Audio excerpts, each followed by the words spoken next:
ஆசிரியர்கள் அனைவருக்கும் வணக்கம். இந்த வீடியோவில் நம்ம என்ன பார்க்க போகிறோம் அப்படின்னா டெட் தமிழ் டெஸ்ட் 5 தான் வந்து பார்க்க போகிறோம். வெற்றிகரமாக நம்ம வந்து 4 டெஸ்ட் வந்து முடிச்சிட்டோம். அதாவது 6th 7th வந்து தமிழில் என்ன பண்ணிட்டோம், முடிச்சிட்டோம். இப்போ 8ஆம் வகுப்பு இயல் 1லேருந்து 5 வரைக்கும் ஒரு 100 கேள்விகள் வந்து பார்க்க போகிறோம். சரியா? நல்லா வந்து என்ன பண்ணுங்க அப்படின்னா 8th ஒரு 5 இயலை வந்து நல்லா படிச்சுருங்க. சரியா? ஒரு நாளாக 2 நாளாக வந்து எடுத்துக்கோங்க. படிச்சுட்டு அதுக்கப்புறம் இந்த கொஸ்டினை வந்து நீங்கள் வந்து என்ன பண்ணுங்க அப்படின்னா கேளுங்க. ரொம்பவே யூஸ்ஃபுல்லாக இருக்கும். அதுக்கப்புறம் நீங்கள் டெஸ்ட் பேட்ச் அப்படிங்கிறது நீங்கள் வந்து போட்டுட்டு வந்து இதை பார்க்குறீங்களா, இல்லை அப்படின்னா சார் நான் எந்த டெஸ்ட் பேட்சுமே வந்து நான் வந்து ஜாயின் பண்ணலை, நான் வந்து ஓனாக தான் ப்ரிப்பேர் பண்ணிக்கிட்டு இருக்கேன் அப்படிங்கிற மாதிரி நீங்கள் வந்து பார்க்குறீங்களா, கீழே வந்து கமெண்ட் வந்து பண்ணி விடுங்க. ஓகேவா? நான் அதுக்கேற்ற மாதிரி வந்து கொஸ்டின்ஸ் எல்லாமே வந்து நான் வந்து கொடுக்கலாம். ஓகேவா? சரி, முதல் கேள்வி, வாணிதாசன் பாவலர் மணி என்ற சிறப்பு பெயரால் அழைக்கப்படுகிறார். வாணிதாசன் பாவலர் மணி அப்படிங்கிற ஒரு சிறப்பு பெயரால் அழைக்கப்படுகிறார் அப்படின்னு கொடுத்துருக்காங்க.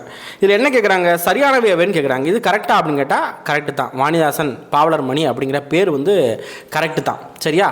அடுத்தாக, வாணிதாசன் பாரதிதாசனின் மாணவர் ஆவார். கரெக்டு.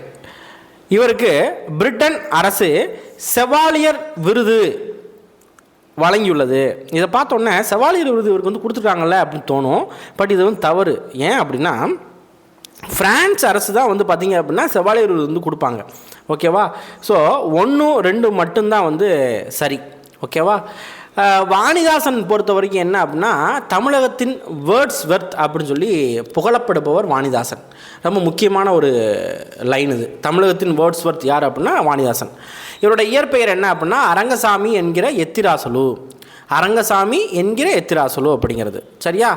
இவர் பொறுத்த வரைக்கும் தமிழ், தெலுங்கு, ஆங்கிலம், ஃப்ரெஞ்சு இந்த மொழிகளில் ஃப்ளூயண்ட்டாக வந்து இருப்பார். ஓகேவா? இவருக்கு பாவலர் மணி அப்படிங்கிற பட்டம் மட்டும் கிடையாது, கவிஞரேறு அப்படிங்கிற ஒரு பட்டமும் வந்து இருக்குது. சரியா? இவர் எழுதின நூல்கள் அப்படின்னு பார்க்குறப்ப தமிழச்சி, கொடிமுல்லை, தொடுவானம், எழிலோவியம், குழந்தை இலக்கியம் இதெல்லாம் இவர் எழுதின நூல்கள். நம்மளுக்கு பாடம் வந்து பார்த்திங்க அப்படின்னா ஓடை அப்படிங்கிற ஒரு பாடம் கொடுத்துருக்காங்க. சரியா? ஓடை ஆட உள்ளம் தூண்டுதே, கல்லில் உருண்டு தவழ்ந்து நெளிந்து பாயும் அப்படிங்கிற அந்த பாடல் வரிகளை இவர் வந்து பாடியிருப்பார். செவ்விந்தியர்கள் எதனை உடன் பிறந்தவர்களாக கருதுகின்றனர்? செவ்விந்தியர்கள் ஸோ ஒரு துணைப்பாடம் மாதிரி வந்து கொடுத்துருப்பாங்க. அதில் வந்து இருக்கும், ஆறுகளை உடன் பிறந்தவர்களாக கருதுகின்றனர். மாடு வயலில் புல்லை மேய்ந்தது. இத்தொடரில் உள்ள வினை முற்று என்ன? மாடு வயலில் புல்லை மேய்ந்தது. இப்போ வந்து பாருங்கள், வினை முற்று அப்படிங்கிறது அந்த வினை நடந்து முடிஞ்சதை சொல்லும். அதுதான் வினை முற்று அப்படின்னு சொல்லி சொல்லுவாங்க. ஓகேவா? இங்கே வந்து வினைமுற்றுன்னு பார்க்குறப்ப மேய்ந்தது அப்படிங்கிறது தான் வந்து அந்த வினை அப்படிங்கிறது. சரியா? மேய்ந்தது அப்படிங்கிறது இங்கே வந்து முற்று பெற்றுச்சு. ஸோ வினைமுற்று அப்படிங்கிறது. வினைமுற்று பற்றி இன்னும் கொஞ்சம் வந்து தெரிஞ்சுக்கோங்க. வினைமுற்று பொறுத்த வரைக்கும் 2 வகையாக வந்து பிரிக்கலாம்ப்பா. ஒன்று தெரிநிலை வினைமுற்று, இன்னொன்று குறிப்பு வினைமுற்று. சரியா? தெரிநிலை வினைமுற்று அப்படின்னா ஒரு வாக்கியம் கொடுத்துட்டாங்க அப்படின்னா அதில் செய்பவர், கருவி, நிலம், செயல், காலம், செய்பொருள் ஒரு 6 இது வெளிப்படையாக வந்து காமிச்சிரும். இதுவே குறிப்பு வினைமுற்று, அதுதான் திருநிலை வினைமுற்றுன்னு சொல்லுவாங்க. இதுவே குறிப்பு வினைமுற்று அப்படின்னா காலத்தை வந்து காட்டாது. ஓகேவா? செய்பவரை மட்டும் வெளிப்படையாக வந்து காட்டும். அதுதான் வந்து குறிப்பு வினைமுற்று அப்படின்னு சொல்லுவாங்க. இன்னும் ஒரு சில வினைமுற்றுலாம் இருக்குது. ஏவல் வினைமுற்று, வேங்கோல் வினைமுற்று இதெல்லாம் வந்து இருக்குது. அதெல்லாம் பின்னால் நம்ம வந்து பார்க்கலாம். பயின்றால் என்பதன் வேர்ச்சொல் தருக. பயின்றால் ஆக்சுவலாக வேர்ச்சொல் எப்பயுமே வந்து கட்டளை பொருள் தான் வந்து வரும். ஸோ பயில் அப்படிங்கிறது தான் கரெக்டு.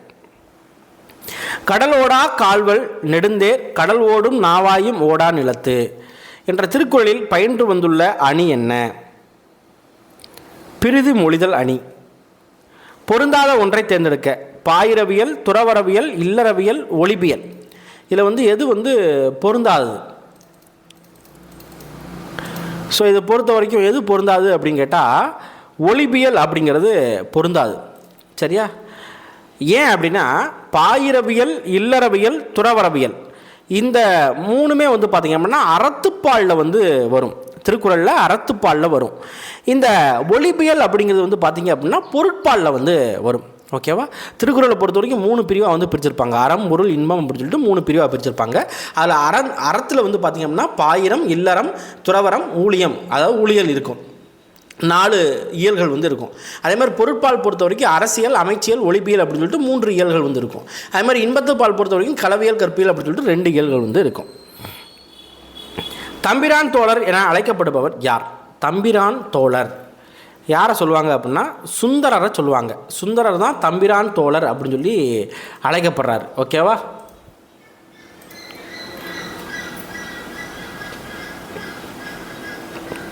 கருத்தில் கொள்க. எத்தனை இணைகள் சரியாக பொருத்தப்பட்டுள்ளன அப்படின்னு கேட்குறாங்க. ஆதிச்சநல்லூர் முதுமக்கள் தாளிகள். முதுமக்கள் தாளிகள் வந்துட்டாலே நீங்கள் வந்து என்ன பண்ணலாம் அப்படின்னா ஆதிச்சநல்லூரை நீங்கள் வந்து போடலாம். சரியா?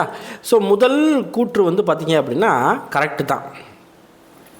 செம்பியன் கண்டியூர் கலை அழகு மிகுந்த மண்கலன்கள், இது சரியா அப்படின்னு கேட்டால் இதுவும் சரிதான். கீழடி சுடுமண் பொருட்கள், இது சரியா? சரி. சிந்து சமவெளி பானை ஓடுகள், சரி. ஸோ இங்கே வந்து 4 இணையுமே வந்து சரி. அதாவது இந்த சைடு வந்து அகழாய்வு இடங்கள், இந்த சைடு அங்கே கிடைச்ச அகழாய்வு பொருட்கள். சங்கொடு தாரை காலம் தளங்கொழி முழங்கு பேரி வெங்குரல் பம்பை கண்டை வியந்துடி திமிழை தட்டி என்ற வரிகள் இடம்பெற்றுள்ள நூல் என்ன? இந்த பாடம் வந்து கொஞ்சம் முக்கியமான ஒரு பாடம் தான். சரியா? இந்த இசைக்கருவியல் பற்றி கொடுத்துருப்பாங்க. இந்த வரியை வந்து பாருங்கள். சங்கொடு தாரை காலம், இந்த வரிகள் எங்கே இருக்குது அப்படின்னு கேட்டால் இன்னொன்று இருக்கும். சங்கோடு சக்கரம் ஏந்தும் தடக்கேன் அப்படின்னு சொல்லிட்டு, ரெண்டையும் குழப்பக்கூடாது. சரியா? திமிழையை பற்றி சொல்கிறது எதுன்னு கேட்டால் பெரிய புராணம். ஓகேவா? சங்கொடு தாரை காலம் தளங்கொழி முழங்கு பேரி அப்படிங்கிற இந்த வரிகள் இடம்பெற்றுள்ள நூல் என்ன அப்படின்னா பெரிய புராணம். அதே மாதிரி இன்னொன்று வரும், சங்கொடு சக்கரம் ஏந்தும் தடக்கையன் அப்படின்னு சொல்லிட்டு, அது வந்து திருப்பாவையில் வந்து வரும். சங்க பற்றி சொல்லியிருப்பாங்க. சரியா? மற்று பிற என்பது எவ்வகை தொடர்?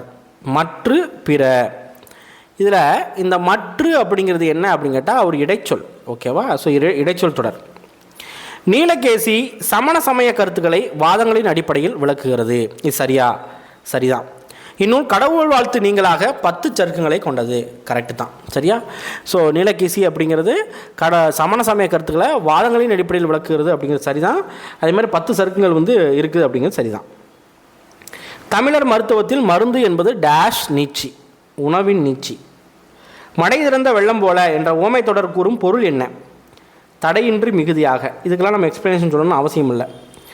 வள்ளி படித்தனல் மகிழ்ந்தால், இது என்ன வகையான எச்சம் அப்படின்னு கேட்குறாங்க. வள்ளி படித்தனல் மகிழ்ந்தால், பாருங்க, வள்ளி படித்து மகிழ்ந்தால் அப்படின்னு சொல்லி வரும். சரியா? வள்ளி படித்து மகிழ்ந்தால். இங்கே வந்து 2 எச்சம் வந்து வரும். 2 எச்சம் வந்து வருது அப்படின்னா முற்றச்சம் அப்படி சொல்லுவாங்க. அதாவது ஒரு எச்சம் வச்சு இன்னொன்று வந்து வினை முற்றா வந்து முடியுது அப்படின்னா இங்கே வள்ளி படித்தனல் மகிழ்ந்தால் அப்படின்னு சொல்லி வருது இல்லையா? படித்து மகிழ்ந்தால் வரும். சரியா? ஸோ 2 எச்சம் 2 வினை வந்து வருது அப்படின்னா படித்து மகிழ்ந்து ரெண்டுமே வந்து வினை தான். சரியா? 2 வினை வந்து வருது அப்படின்னா அதுக்கு பேர் முற்றச்சம் அப்படின்னு சொல்லுவாங்க. என்ன சொல்லுவாங்க? முற்றச்சம். கீழ்கண்டவற்றில் கவிமணியின் மொழிபெயர்ப்பு நூல் அல்லாதது எது? கவிமணி இருக்கார் இல்லையா? கவிமணியோட மொழிபெயர்ப்பு நூல் அல்லாதது. ஆக்சுவலாக இவரோட மொழிபெயர்ப்பு நூல் என்னென்ன அப்படின்னா மலரும் ஆலயம், மருமக்கள் வழி மான்மியம், கதர் பிறந்த கதை. உமர் கய்யாம் பாடல்கள் அப்படிங்கிறது இவரோட கவிமணியோட மொழிபெயர்ப்பு நூல் எதுன்னு கேட்டிருக்காங்க. சரியா? நான் வந்து இங்கே மாற்றி சொல்லிட்டேன். மொழிபெயர்ப்பு நூல் பார்க்குறப்ப உமர் கய்யாம் பாடல்கள் தான். ஓகேவா? மற்ற எல்லாமே அவரோட நூல்கள், மொழிபெயர்ப்பு நூல் வந்து கிடையாது. உமர் கய்யாம் பாடல்கள் அப்படிங்கிறது. சொற்பொருள் தருக. ஓர்தல் அப்படின்னா என்ன? ஓர்தல் அப்படின்னா நல்லறிவு. ஏழ்கடல் வைப்பினும் தன்மனம் வீசி இசைகுண்டு வாழியவே என்று பாடியவர் யார்? ஸோ ஒரு அருமையான பாடல். சரியா? தமிழை பற்றின ஒரு ரொம்ப சூப்பரான ஒரு பாடல் அப்படின்னு சொல்லி சொல்லலாம். இந்த பாடலை பாரதியார் பாடின பாட்டு. ஓகேவா? யார் பாடின பாட்டு? பாரதியார் பாடின ஒரு அழகான ஒரு பாட்டு. அந்த இதுக்கு மெட்டு போட்டு கூட வந்து படிக்கலாம் அந்த பாட்டை. அந்த அளவுக்கு வந்து சூப்பராக வந்து இருக்கும். என்ன பாட்டு? முதல் வரி என்ன வரும் அப்படின்னா, நான் வந்து அதை வந்து சொல்லிடுறேன். முதல் வரியை பொறுத்த வரைக்கும் ஓகே, வாழ்க நிரந்தரம் வாழ்க தமிழ் மொழி வாழிய வாழியவே அப்படின்னு சொல்லிட்டு முதல் வரி வந்து வரும். ஓகேவா? இது வந்து மெட்டு போட்டு கூட வந்து நீங்கள் வந்து படிக்கலாம். அந்தளவுக்கு வந்து பாட்டு வந்து சூப்பராக இருக்கும். வாழ்க நிரந்தரம் வாழ்க தமிழ் மொழி வாழிய வாழியவே வானம் அளந்தது அனைத்தும் அலைந்திட வன்மொழி வாழியவே அப்படின்னு சொல்லிட்டு இந்த மாதிரி தான் படிக்கணும். உட்காந்து டெட்டுக்கு ஆசிரியர் நீங்கள் வந்து சொல்லித்தரணும் இல்லையா? ஸோ அந்த மாதிரி வந்து படித்து சொல்லிக் கொடுங்க. ஓகே, பாரதியார் தான் வந்து இதை வந்து பாடினார். பாரதியாரை பற்றி நம்ம வந்து நிறையா வந்து பார்த்தாச்சு. பாரதியார் பொறுத்த வரைக்கும் ஒரு விடுதலை போராட்ட வீரர். சுப்பிரமணியம் அப்படிங்கிறது இவரோட இயற்பெயர். பாரதி அப்படிங்கிற பட்டத்தை எட்டயபுரம் மன்னர் வந்து கொடுத்துருப்பாங்க. இந்தியா விஜயா இந்த இதழ்களை வந்து நடத்தியிருக்கிறாரு. அதே மாதிரி இவர் வந்து சந்திரியின் கதை, தராசு அப்படிங்கிற உரைநடை நூல்களை வந்து எழுதியிருக்கிறாரு. அது போக வந்து பார்த்திங்க அப்படின்னா பாரதிதாசன் இவர் வந்து எப்படி பாராட்டியிருக்காரு அப்படின்னா, சிந்துக்கு தந்தை, செந்தமிழ் தேனி, புதிய அறம்பாட வந்த அறிஞன், மரம்பாட வந்த மறவன் அப்படின்னு சொல்லியா பாரதிதாசன் பாரதியாரை பாராட்டியிருக்கிறாரு. அடுத்ததாக தமிழில் நமக்கு கிடைத்துள்ள மிக பழமையான இலக்கண நூல் தொல்காப்பியம் ஆகும். தொல்காப்பியம் எழுத்து, சொல், பொருள் எனும் 3 அதிகாரங்களை கொண்டுள்ளது. ஒவ்வொரு அதிகாரமும் 9 இயல்களை கொண்டுள்ளது. இதில் எது சரியானவை அப்படின்னு சொல்லி கேட்குறாங்க. சரியா? ஸோ சரியானவை பொறுத்த வரைக்கும் 1, 2, 3 மூணுமே சரி தான். 1, 2, 3 மூணுமே சரி. கண்ணெழுத்து படுத்த எண்ணு பல்பொதி எனும் தொடர் எந்த நூலில் இடம்பெற்றுள்ளது? எந்த நூல் அப்படின்னா சிலப்பதிகாரம். பகர வரிசையில் எத்தனை ஓரெழுத்து ஒரு மொழிகள் உள்ளன? இந்த ஓரெழுத்து ஒரு மொழியும் முக்கியமான ஒன்று தான். சரியா? பகர வரிசையில் ஓரெழுத்து ஒரு மொழி எத்தனை இருக்குது அப்படின்னு கேட்டால் 5 இருக்குது. எத்தனை இருக்குது? 5 இருக்குது. ரா இளங்குமரனாரின் நூல்களில் பொருந்தாதது எது? ரா இளங்குமரனார் இவர் வந்து இலக்கண வரலாறு, தமிழிசை இயக்கம், தனித்தமிழ் இயக்கம் இதெல்லாம் வந்து எழுதியிருப்பார். எது எழுதியிருக்க மாட்டார் அப்படின்னா இலக்கிய வரலாறு எழுதியிருக்க மாட்டார். ஸோ ஆப்ஷன் பி தான் வந்து கரெக்டான ஒன்று. அடுத்து இயற்கை ஓவியம் என்ன வரும்? இயற்கை அன்பு என்ன வரும்? இயற்கை பரிணாமம், இயற்கை வாழ்வில்லம். இயற்கை ஓவியம் பொறுத்த வரைக்கும் என்ன வரும் அப்படின்னா 10 பாட்டு அப்படிங்கிறது வரும். இயற்கை அன்பு பொறுத்த வரைக்கும் பெரிய புராணம் வரும். பெரியவங்க எப்பயுமே வந்து என்ன பண்ணுவாங்க? அன்பாக வந்து இருப்பாங்க. ஓகேவா? இயற்கை பரிணாமம் பொறுத்த வரைக்கும் என்ன அப்படின்னா கம்பராமாயணம். இயற்கை வாழ்வில்லம் பொறுத்த வரைக்கும் திருக்குறள். ஓகேவா? ஓவியம் 10 ரூபாய்க்கு வந்து வாங்கலாம். சும்மா ஞாபகம் வச்சுக்கோங்க இந்த மாதிரி. உரிமை பொருளில் வரும் வேற்றுமை யாது? உரிமை பொருளில் வர்ற வேற்றுமை. ஸோ வேற்றுமை பொறுத்த வரைக்கும் மொத்தம் எத்தனை இருக்குது அப்படின்னா 8 இருக்குது. சரியா? வேற்றுமை பொறுத்த வரைக்கும் எத்தனை இருக்குது? 8 வந்து இருக்குது. முக்கியமான ஒன்று இந்த வேற்றுமை அப்படிங்கிறது. இதில் உரிமை பொருளில் வர்ற வேற்றுமை எது அப்படின்னு கேட்டால் இந்த லாஸ்ட் இருக்கு இல்லையா, இந்த 6ஆம் வேற்றுமை. ஓகேவா? 6ஆம் வேற்றுமை தான் உரிமை பொருளில் வர்ற வேற்றுமை அப்படின்னு சொல்லி சொல்லுவாங்க. ஓகே, இப்போ இந்த வேற்றுமையை பொறுத்த வரைக்கும் என்ன அப்படின்னு கேட்டால் முதல் வேற்றுமைக்கும்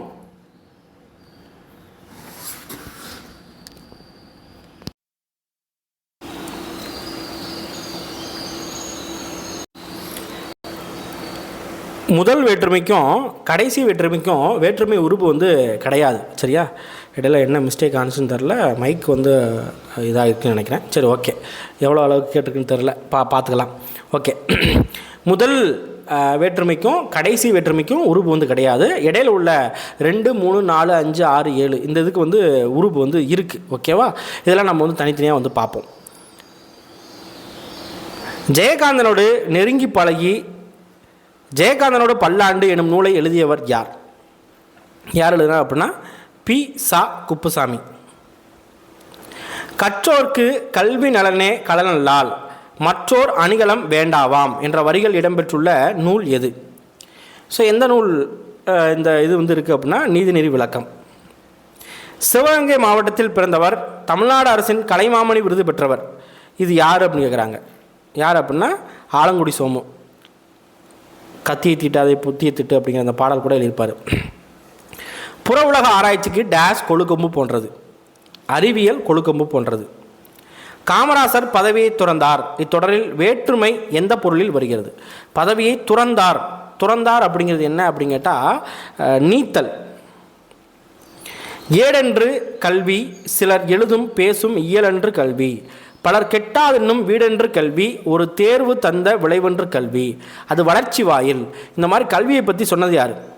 குலோத்துங்கன். விஜயலட்சுமி பண்டிட் வேறு மாதிரி ஒன்று சொல்லியிருப்பாங்க. தெல்லிதின் ஆராய்ங் தமை உடைய கற்பவே நீரொழிய பாலுன் குறுகின் தெரிந்து என்ற வரியில் இடம்பெற்றுள்ள நூல் என்ன? இந்த வரிகள் எங்கே இருக்குது அப்படின்னா நாலடியாரில் இருக்குது. சேகரம் சொற்பொருள் தருக. சேகரம் அப்படின்னா கூட்டம் அப்படின்னு சொல்லி அர்த்தம். தமிழக பழங்குடிகள் எனும் நூலை இயற்றியவர் யார்? யார் அப்படின்னா பக்தவச்சல பாரதி. ஆள் அளப்பு என்ற மொழியை பேசும் பழங்குடி சமுதாயத்தினர் யார்? காடர்கள். விதித்தல் பொருளில் வரும் வியங்கோல் வினைமுற்று தன்மை இடத்தில் மட்டுமே வரும். இயர் அல் ஆகிய 2 விகுதிகள் செய்யுள் வழக்கில் மட்டுமே உள்ளன. இப்போ வந்து பாருங்கள், விதித்தல் பொருளில் வர்ற வேங்கோல் வினைமுற்று அப்படிங்கிறது தன்மை இடத்துல வந்து வராது. ஓகேவா? எப்பயுமே தன்மை இடத்துல வராது. இங்கே என்ன பண்ணியிருக்காங்க, தன்மை இடத்துல மட்டுமே வரும் கொடுத்துருக்காங்க. விதித்தல் பொருள்னால் இன்னொருத்தருக்கு நம்ம வந்து விதிக்கணும், அதுதான் வந்து விதித்தல் பொருள். ஓகேவா? இதை பண்ணுங்க, அதை பண்ணுங்க, இப்படி பண்ணுங்க, அப்படி பண்ணுங்கன்னு சொல்லிட்டு நமக்கு நாமளே சொல்ல முடியாது இல்லையா? ஸோ தன்மை இடத்துல வராது. ஸோ முதல் குற்று தவறு. 2வது குற்று வந்து பார்த்திங்க அப்படின்னா சரிதான். இயர் அல் ஆகிய 2 விகுதிகள் செய்யுள் வழக்கில் மட்டுமே வந்து இருக்குது. வாலியர். ஓகேவா? ஸோ 2 மட்டும்தான் சரி. உலக இயற்கை வள பாதுகாப்பு நாள் எப்போது? ஜூலை 28. வேலி தமிழ் சொல் தருக. வேலி அப்படின்னா பள்ளத்தாக்கு. எஞ்சி நிற்கும் புகழினாலும் பழியினாலும் அறியப்படுவது யாது? நடுவு நிலைமை. அடுத்து, பலாமரத்தினால் செய்யப்பட்டு விலங்கு தோலினால் கட்டப்படும் கருவி திமிலை ஆகும். கரெக்டு. திமிலை மணற்கடியார வடிவத்தில் அமைந்திருக்கும். கரெக்டு. திமிலை சேமங்கலம் என்று அழைக்கப்படுகிறது. தவறு. ஸோ 3வது கூற்று மட்டும் என்ன அப்படின்னா தவறு. மாட்டு கொட்டகை இலக்கண குறிப்பு தருக. மாட்டுக்கு கட்டப்பட்ட கொட்டகை. 4ஆம் வேற்றுமை உருபும் பயனும் உடன் தொக்க தொகை. அதாவது வேற்றுமை உருபு மறைந்து வரணும், கூடவே எக்ஸ்ட்ராவாக ஒரு சில விஷயங்கள் வரணும். அப்படி வந்துச்சு அப்படின்னா அது உருபும் பயனும் உடன் தக்க தொகைன்னு சொல்லுவாங்க. இப்போ மாட்டு கொட்டகை அப்படின்னா மாட்டுக்கு கூ வந்து வந்துருச்சு. ஓகேவா? இந்த கூ அப்படிங்கிறது 4வது வேற்றுமை உறுப்பு. ஐயால் கூ இன்னதுகன். ஐ அப்படிங்கிறது 2, ஆள் அப்படிங்கிறது 3, கூ அப்படிங்கிறது 4. சரியா? ஸோ 4ஆம் வேற்றுமை உறுப்பு மாட்டுக்கு கட்டப்பட்ட எக்ஸ்ட்ராவாக வந்து வருது. ஸோ இது வந்து உருபும் பயனும் உடன் தக்க தொகை. காலம் கறந்த பெயரச்சம் டேஷ். காலம் கறந்த பெயரச்சம் என்ன அப்படின்னா வினைத்தொகைன்னு சொல்லுவாங்க. அளந்தவர், பேதையார், கிளை, போற்றார். பொறுத்துக. அளந்தவர் அப்படின்னா வறியவர், பேதையார் அப்படின்னா அறிவற்றவர், கிளை அப்படின்னா உறவினர், போற்றார் அப்படின்னா பகைவர். ஸோ 3, 1, 2, 4 அப்படிங்கிறது சரியான விடை. திருவை எனப்படுவது யாது? திருவைனா என்ன? திருவை அப்படிங்கிறது பானை செய்கிற சக்கரம். கூம்பொடு மீப்பாய் களையாது எனும் அடி இடம்பெற்றுள்ள நூல் எது? எது அப்படின்னா புறநானூறு. ஓர்தல் தெளிவோடு ஒழுக்கம் இவையுண்டோர் என்ற வரிகள் இடம்பெற்றுள்ள நூல் என்ன? நீலகேசி. வேர்பாறு, தலைப்பாறு, மிஞ்சினக்கால், பற்செந்துரம் பாரே என்றவர்கள் யார்? சித்தர்கள். சுஜாதாவின் இயற்பெயர் அரங்கசாமி. சுஜாதா மின்னணு வாக்கு இயந்திரம் உருவாக்கும் பணியில் முக்கிய பங்காற்றியுள்ளார். ஆக்சுவலாக அரங்கசாமி என்ற எத்திராசொல் யாருக்கு வரும்? நம்ம வாணிதாசனுக்கு வந்து வரும். சரியா? தவறு. ஓகேவா? முதல் குற்று 2வது குற்று வந்து சரி. ஸோ வாக்கியம் 2 மட்டும் சரி. சுஜாதாவுக்கு வந்து ரங்கராஜன் சொல்லி வரும். குறிப்பு வினையச்சம் எதனை வெளிப்படையாக காட்டாது? நான் ஏற்கனவே சொன்னேன். குறிப்பு வினையச்சம் எதனை வெளிப்படையாக காட்டாது? காலத்தை வெளிப்படையாக காட்டாது, செய்பவரை மட்டும்தான் வந்து குறிக்கும்.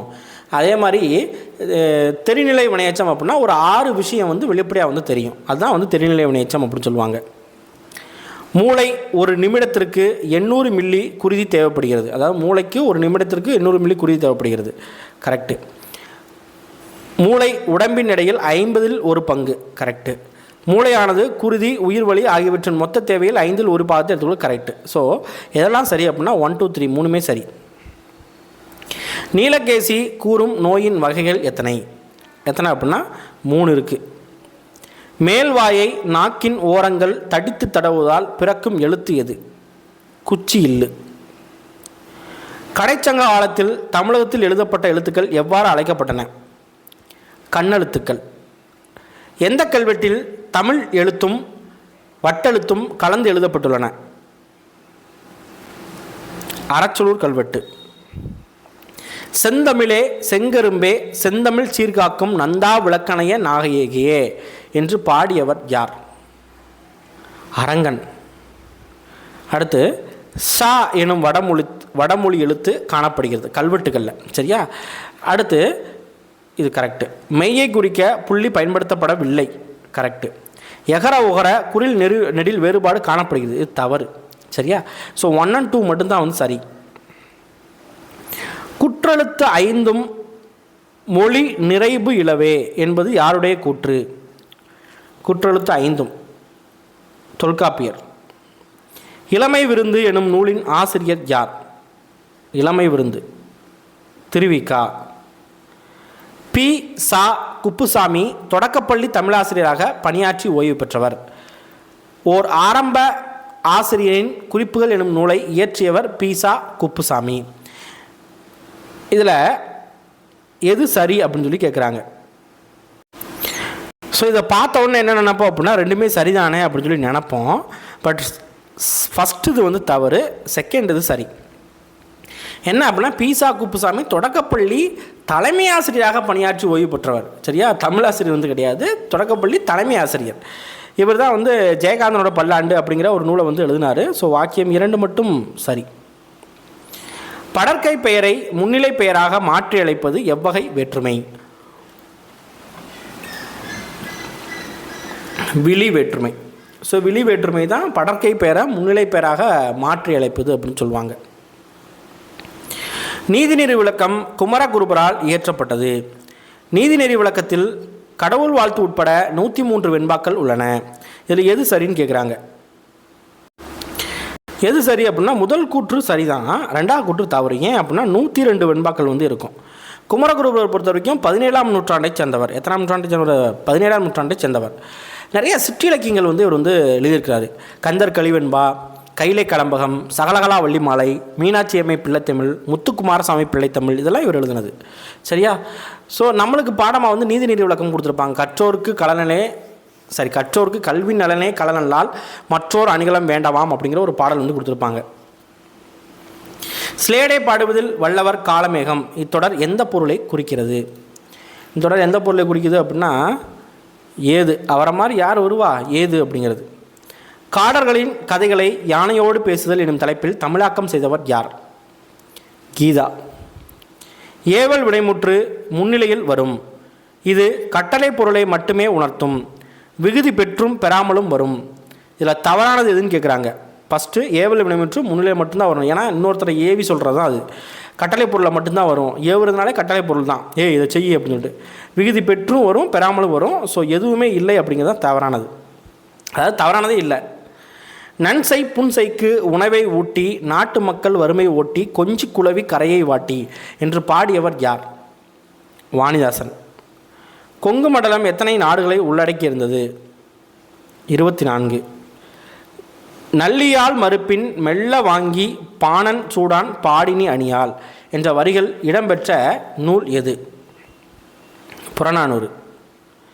படைமுரசு, கொடைமுரசு, மணமுரசு என்று 3 வகையான முரசுகள் பழந்தமிழ் நாட்டில் புழக்கத்தில் இருந்தன. மாக்கன் முரசம் என்று மதுரை காஞ்சி குறிப்பிடுகிறது. இந்த 2ல் எது சரி அப்படின்னு கேட்குறாங்க. ரெண்டுமே சரிதான்.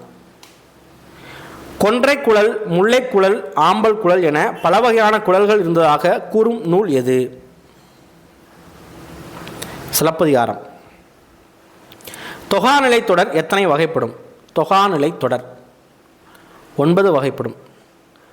பச்சை பசேல் என்பது என்ன இணை? பச்சை பசேல் அப்படிங்கிறது செறி இணை. உடுக்கையின் உடல் வெண்கலத்தால் ஆனது. பெரிய உடுக்கை தவண்டை எனவும் சிறிய உடுக்கை குடுகுடுப்பை எனவும் அழைக்கப்படும். இறை வழிபாட்டின் போது குறி சொல்லும் போதும் இக்கருவி இசைக்கப்படுகிறது. உடுக்கையோட உடல் வெண்கலத்தால் ஆனதா? கிடையாது. சரியா? 2வது கூற்றும் 3வது கூற்றும் சரி. ஸோ சரியானவை அப்படின்னு பார்க்குறப்ப 2, 3 சரி. உடலின் உறுதி உடையவரே உலகில் இன்பம் உடையவராம் என்ற வரிகள் இடம்பெற்றுள்ள நூல் என்ன? மலரும் மாலையும். நோய் நாடி நோய் முதல் நாடி என்று கூறும் நூல் என்ன? திருக்குறள். தராசு என்ற உரைநடை நூலின் ஆசிரியர் யார்? இது நம்ம ஏற்கனவே நான் வந்து சொல்லியிருக்கேன். தராசு வந்து பாரதியார். மரபு நிலை திரிதல் செய்யுட்கு இல்லை, மரபு வழிபட்ட சொல்லின் ஆன.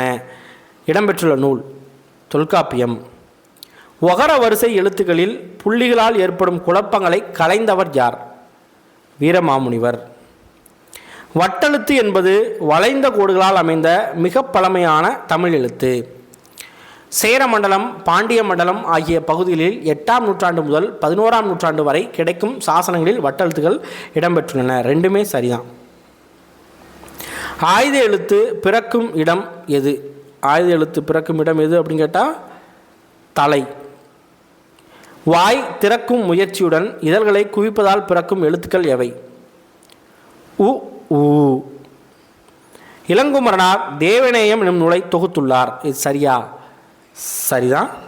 திருச்சிக்கு அருகில் அல்லூரில் திருவள்ளுவர் தவச்சாலையும் பாவன நூலகம் அமைத்துள்ளார். சரிதான். 1 and 2 சரி. குமரகுருபரர் எந்த நூற்றாண்டை சேர்ந்தவர்? நான் சொன்னேன். எந்த நூற்றாண்டு? 17ஆம் நூற்றாண்டு. நோன்றல் சொற்பொருள் தருக. நோன்றல் அப்படின்னா பொறுத்தல். கலித்தொகையை தொகுத்தவர் யார்? கலித்தொகையை தொகுத்தவர் நல்லந்துவனார். முதற்கருவி என்று அழைக்கப்படுவது எது? முதற்கருவி அப்படின்னு சொல்லி எதை சொல்லுவாங்க அப்படின்னா மத்தளத்தை சொல்லுவாங்க. நான் தனியாக வாழவில்லை, தமிழோடு வாழ்கிறேன் என கூறியவர் யார்? திருவிக்கா. மருதத்திணையின் பறை எது? மணமுலா. பின்வருவனற்றுள் தவறானதை தேர்வு செய்க. திருமுருகாற்றுப்படையை பாடியவர் நக்கீரர். கரெக்டு. புறநாற்றுப்படையை பாடியவர் கபிலர். முடத்தாம கன்னியார்னு வரும். ஸோ இது வந்து தவறு. சிறுபானாற்றுப்படை நல்லூர் நத்தனார், பெருமானாற்றுப்படை கடிலூர் ஊத்தினார். கரெக்டு. ஓகேவா? அகநானூற்றில் மணிமிடை பவளத்தில் உள்ள பாடல்களின் எண்ணிக்கை எவ்வளவு? 180. சிலப்பதிகாரத்திற்கு எவ்வுரையாசிரியின் உரைநூல் முழுமைக்கும் உள்ளது? வேங்கடசாமி நாட்டார். சேக்கிலாரின் இயற்பெயர் அருண்மொழித்தேவர். பெரிய புராணத்திற்கு சேக்கிலார் இட்ட பெயர் திருத்தொண்டர் புராணம். இந்த ரெண்டுமே சரிதான். கொம்பினையொத்த மடப்பிடி யார்? கொம்பினையொத்த மடப்பிடி பாஞ்சாலி. பிறவினை தொடராக மாற்றுக. கலைச்செல்வி திருக்குறள் கற்றால். இது வந்து தன்வினைன்னு சொல்லலாம். சரியா? இதுக்கு பிறவினை அப்படிங்க பார்க்குறப்ப கலைச்செல்வி திருக்குறள் கற்பித்தால் அப்படிங்கிறது கரெக்டு. நற்றிணையின் பேரல்லை 12 அடியாக இருப்பினும் விதிவிலக்காக 13 அடி கொண்ட பாடலை எழுதியது யார்? போதனார். முக்கூடற்பள்ளு நூலின் ஆசிரியர் யார்? முக்கூடற்பள்ளுக்கு ஆசிரியரை தெரியல. வரையாளி வாளருவி வாதாளாட்ட. இவ்வடியில் தாலாட்டு என்ற சொல்லாட்சி காணப்படும் 8 தொகை நூல் எது? தாலாட்டு அப்படிங்கிறது பரிபாடல்.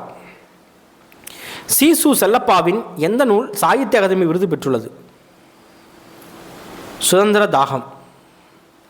தமிழில் வந்த முதல் அறிவியல் இதழ் எது?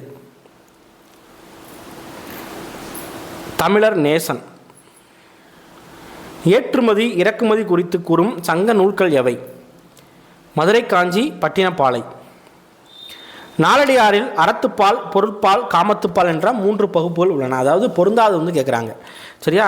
முதல் கூற்று சரி. நாலடியாரை இயற்றியவர் நல்லாதனார். நாலடியாரை இயற்றியவர் சமண முனிவர்கள் வந்து வருவாங்க. ஓகேவா? அப்படிங்கிறப்ப ஆப்ஷன் பி வந்து தவறு. 400 என்பாக்கள் கரெக்டு, 4 இதுவும் கரெக்ட் தான். நற்றினியை தொகுப்பித்தவர் யார்? தொகுப்பித்தவர் யார் அப்படின்னா பன்னாடு தந்த பாண்டியன் மாறன் வழுதி. உமரப்புலவர் எட்டயபுரம் கடிகை முத்துப்புலவரின் மாணவர். கரெக்டு. உமரப்புலவரின் மற்றொரு நூல் முதுமொழி காஞ்சி. தப்பு. முதுமொழி காஞ்சி இவர் எழுதிக்க மாட்டார். ஸோ 1 மட்டும்தான் வந்து சரி. ஓகேவா?